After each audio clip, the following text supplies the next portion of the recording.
Have you figured out your niche? Are you helping adding value to other people's lives? Then you're in the right place. Welcome to Munira's Musings with your host, Munira Zahabi.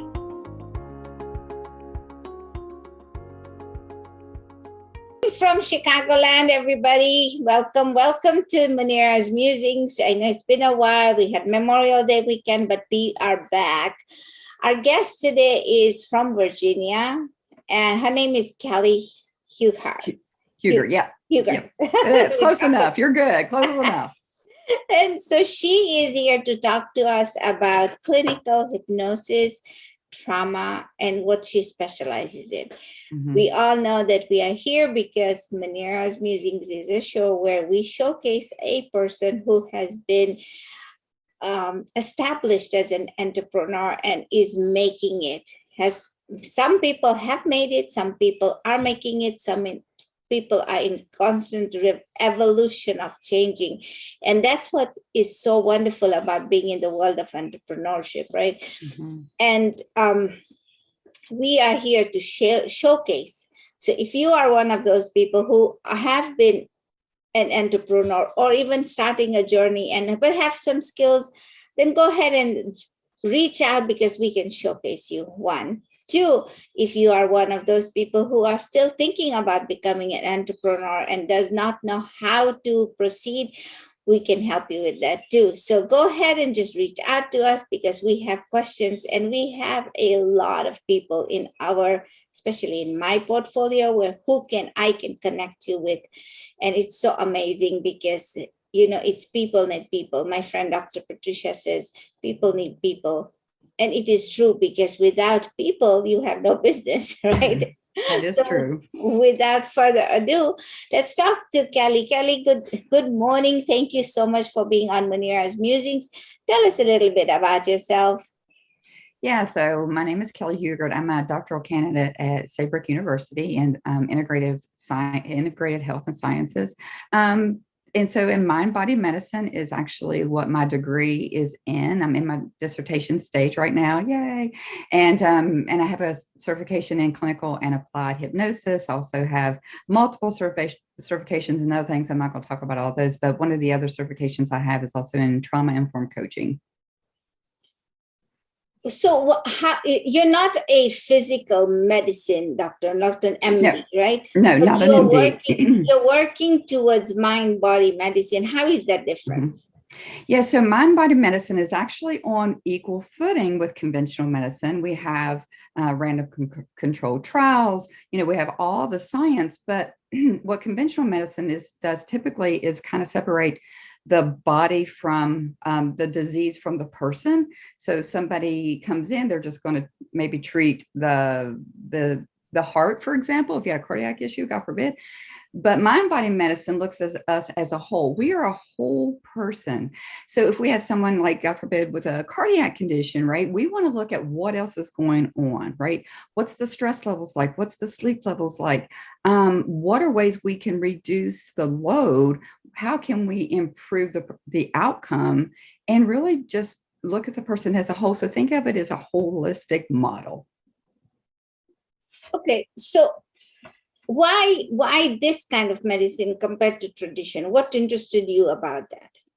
Well, there's a couple of reasons. Conventional medicine, unfortunately, has failed me on a couple of different levels. One of them is an unusual medical condition that I have that's genetic.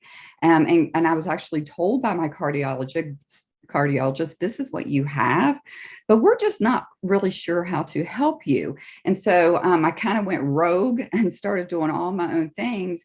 And then it actually circles back even to my grandfather, whose house I now live in. Same thing, conventional medicine failed him, and he went to a holistic model and was actually cured from his condition. And so I just realized there has to be a better way. We're missing something by just giving a prescription and not addressing the entire person. And so that's been my journey for the last 30 years. And then the last 3 years, that's been my doctoral program at Saybrook. Okay, so that's amazing, right? Now you talk about clinical hypnosis. Now, is that part of this mind-body medicine, and how does it I mean, it stands out in your portfolio. So Right. why is that of interest to you? So that's a great question. Here's one of the ways that I explain this to people, because most people have seen the movie Titanic, right? Okay. Where the ship sinks. So hypnosis, we only use the critical part of our mind is only about 8 to 10%. But the unconscious mind, the part that we really don't tap into, is about 90%. So here's the analogy I use. When they saw the tip of the iceberg, that's not what killed Jack. That's not what sank the boat. The iceberg underneath the water is what sank that boat. And so too, it's like that with hypnosis. We go to the unconscious mind because the tip of it is not really what's sabotaging you in your business, in your daily life. It's not the critical mind. It's not the tip of the iceberg that's sabotaging you. Not at all. It's that 90% that's below the water. It's the actions you do or you don't do, and you're not sure why. And so hypnosis goes into that part of the mind, the part that we really don't tap into, but that's 90%. And that's where we get forward motion. That's where we get people who've struggled in therapy or other type of medical situations for years and years and years and never got forward motion. They come into hypnosis, we start working together, and usually by the third or fourth session, they're like, oh my gosh, I've made more progress than I have in 20 years, or, whatever the situation is. So that's the reason. Okay, so you talk about the iceberg below the water. We don't see that. But why is that? I mean, what causes this iceberg to? I mean, I'm not a scientist, but I'm not talking about the Arctic or the Antarctic. Right. We create this. Is this something that's self-created, or does it come with the baggage we have? I mean, it's baggage, right? Basically, it's both. It is baggage that we have, but we have different parts of ourself. And one of those parts of ourself is the ego, not the ego in the context that people think you're egotistical, but the ego in the context of it tries to save us from things. But it starts to build a case for us. So if you say, I hate blue bicycles, then the unconscious mind is going to go, oh, well, then we're going to avoid blue bicycles at any cost. So it builds this case. And it really is not always rational or the best thing for you. So we go into this unconscious state, which is trance. It's something natural. It's something everybody does every day. Everybody does trance. If you've lost lost time in social media scrolling, you've already experienced trance. So the only difference is that means we're going to use that natural state that you already do anyway, and we're going to go to that unconscious level and find out really what's tripping you up, and then move through that and kind of change the narrative a little bit so that you can get forward motion. Did that answer your question? Hopefully it did. No, yes. Yeah, I get it. But so see, most people think of hypnosis as being Houdini or magicians. Okay, I'm going to put you to sleep and then do funky stuff, right? Right. People up on the stage. I watched that a long time ago. And then, jump and slap yourself or do whatever. Now, I don't know if these are real people, if really this happens. Right. And sometimes it looks like it's all planned, it's just choreographed. But why then is clinical, I mean, some people talk about clinical hypnosis as being, I'm not going to ever do that. That doesn't work for me. And I can never be hypnotized. Have you met people like that? And how have you overcome that feature? Yeah. Well, that's a great question. One of the things that I do is use that analogy, like scrolling through social media and kind of getting lost in time, or reading a book and not realizing you lost track of time. Something we do naturally. All the stuff you see on TV is not true. I can't make you cluck like a chicken. I can't make you tell your deep, dark secrets. I can't make your spouse cluck like a chicken on Valentine's Day, although I'd like to, because I'd make a lot more money. So we can't make you do anything that's against your core values. It's kind of like it's kind of like an orchestra. If you've ever seen an orchestra, if you've ever been to an orchestra, the person playing the flute is playing the music. That's like the client. I am more like the conductor. We work together, but I can't force the person to play the flute. Right. So it is a teamwork. And really, that's one reason why I do a free hypnosis screening, is to dispel some of the myths because there are many, and then really just to talk about what it really is so that people understand that it's not all the stuff you see, the Svengali and all the stuff you see in Hollywood or YouTube. Don't go to YouTube to get all your good source. It's got good stuff on it, but not everybody is there as ethical or even trained for that matter. Okay. So you talked about the iceberg and you talked about the ego that's there. And you said the mind makes up stories because whatever we think, then the unconscious starts making up stories.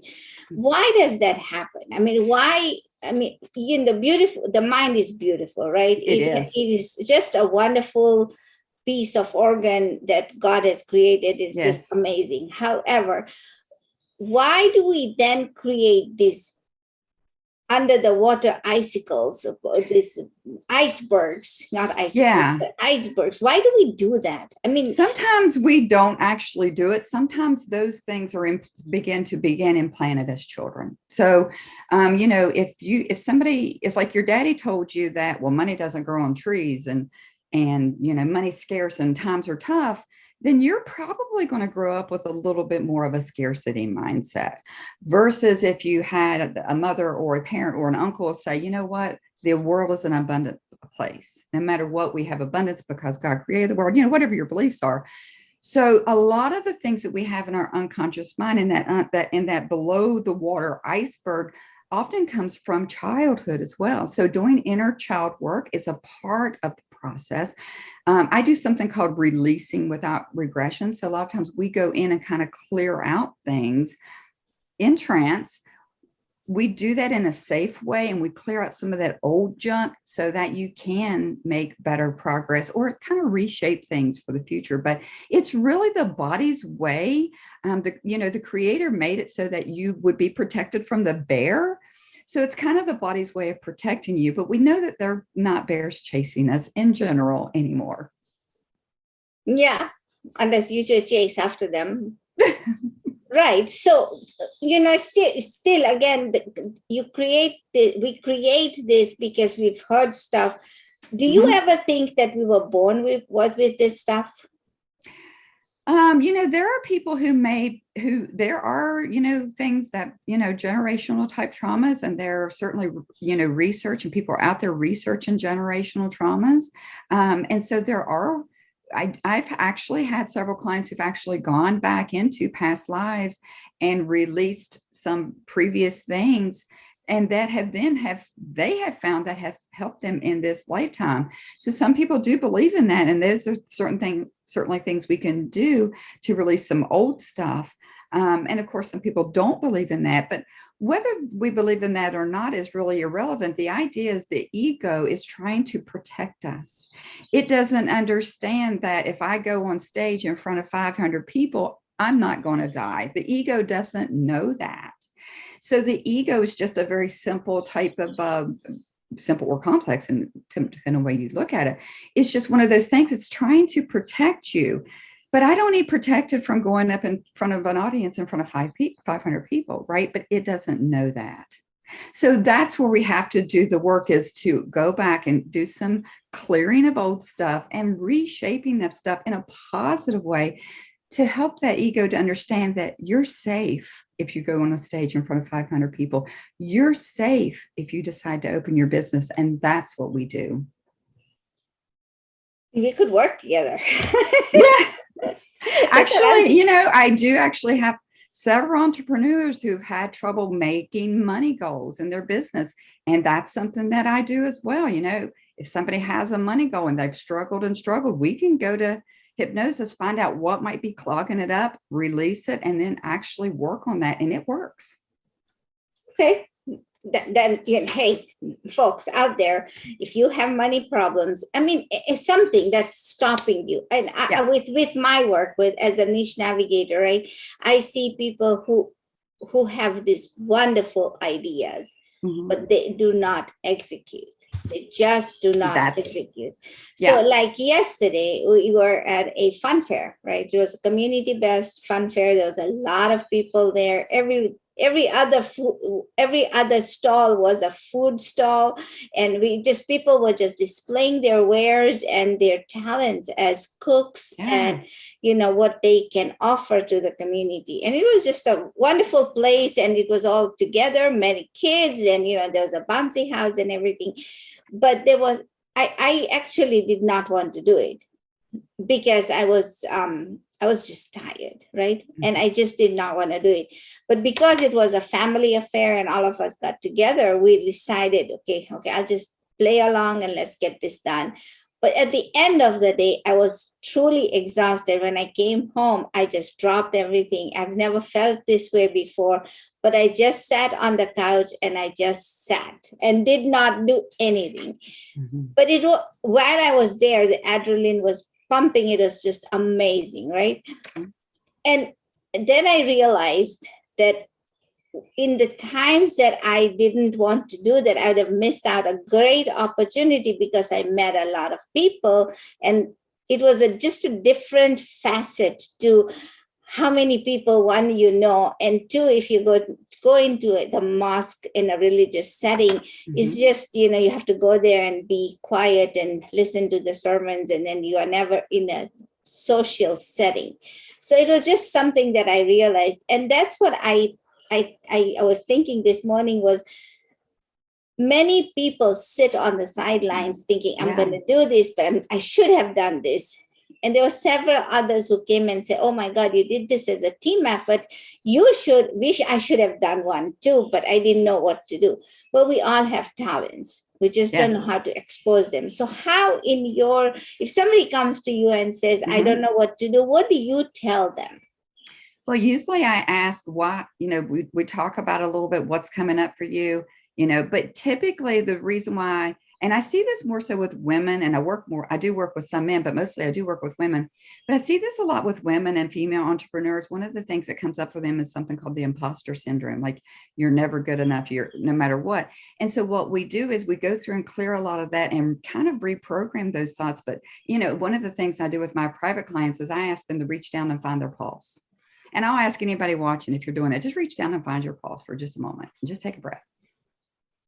All right. The fact that you found your pulse and it's beating means you are worthy to do whatever it is that you want to do in this world. And you have the gift to do that. The only thing we now need to do is clear out some of that old junk and really help you. And so, that's the great part about hypnosis, because it can help with your consistency.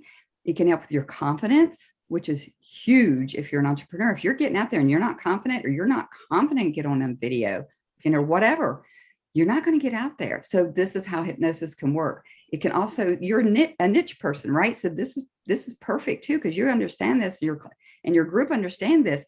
If you don't have clarity on what you want to do in your business, and you're not specific, you're going to just you're just going to spin your wheels. You're not really going to do anything. So that's really where hypnosis, and we can go in and find out what's coming up for you, what might be the reasons. And more importantly, let's get rid of the old junk and let's put some new good things in. Okay, so we're running out of time, but tell me, how do you clear the junk? I mean, do you just I know you don't take a broom and clean it, right? You don't do that. But how long does an average person take to just clear out the junk? It can really depend on the person. I have 2 packages. If my trauma-informed package is 10 sessions, so we have plenty of time to clear a little bit, put in some good stuff. If we need to circle back and clear some stuff again, we can. So I've got plenty of time. The average person usually does about 6 sessions. We usually do a couple of clearing sessions. It looks differently for the person, because it depends on, I do everything by person. So if I have a dog trainer, I may use an analogy that they know. If I have somebody who plays golf, I'm going to use an analogy that they know. And I use analogies or stories that helps them to do it, that when they're in trance, they may not necessarily realize that that's what's going, but it helps the unconscious mind to release it in a gentle way and not feel resistant to it. So that really depends on the person and their scenario. How long have you been a clinical hypnosis therapist, right? Are you a therapist? Are you a doctor? What do you call No, it? I'm actually a life coach that layered in clinical hypnosis. Okay, I so just didn't want to be a therapist. It wasn't my personal calling, and there's no offense to that. But no, I've been doing hypnosis very intensively for probably about a year and a half.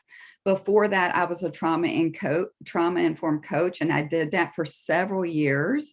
And that was my divorce journey that kind of led me into all this.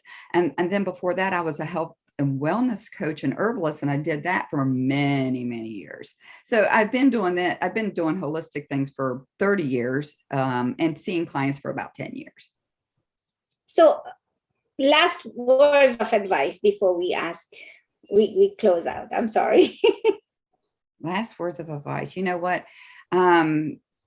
It's really, our mind is so magical. It's such a beautiful, wonderful organ, and I wish people would just learn a little bit more, learn how to tap into it, and really discover the forward motion.